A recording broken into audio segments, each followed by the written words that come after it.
আমরা হাতে কলমে আসলে আমরা হাইব্রিড উৎপাদনের কলা কৌশলটা শেখানো যাচ্ছি। মাটিতে যে শক্তি ছিল সেটা কি এখন আছে?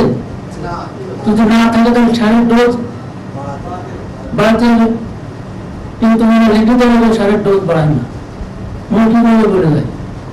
চাষিরা কিন্তু সারের ডোজ বৃদ্ধি করে ফলন পাচ্ছে। ফার্টিলাইজার রিকমেন্ডেশন গাইড এটা কিন্তু আপডেট করে, সুতরাং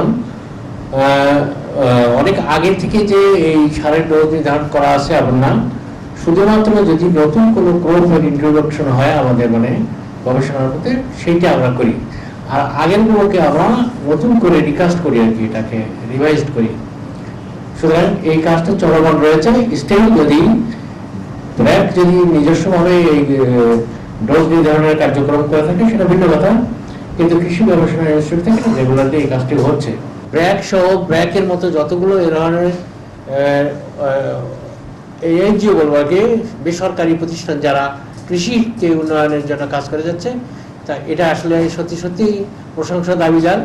আমরা মনে করি সার্বিকভাবে আমাদের দেশের কৃষি উন্নয়নে যত ধরনের প্রচেষ্টায় থাকুক, ব্র্যাক সবসময় এগিয়ে থাকবে।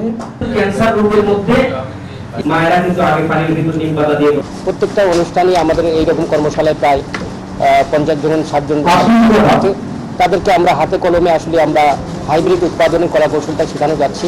কারণ একটাই, বাংলাদেশের জনগণের বর্তমানে যদি আমরা জনসংখ্যা বৃদ্ধি, যদি খাদ্য ঘাটতি যদি আমরা মেটাতে না পারি তাহলে একসময় দুর্ভিক্ষ হতে পারে। আর আমরা যদি বলি যে উন্নতি করতে গেলে কৃষি এবং উন্নত প্রযুক্তি ব্যবহার করার কোনো বিকল্প নেই। ভালো হবে।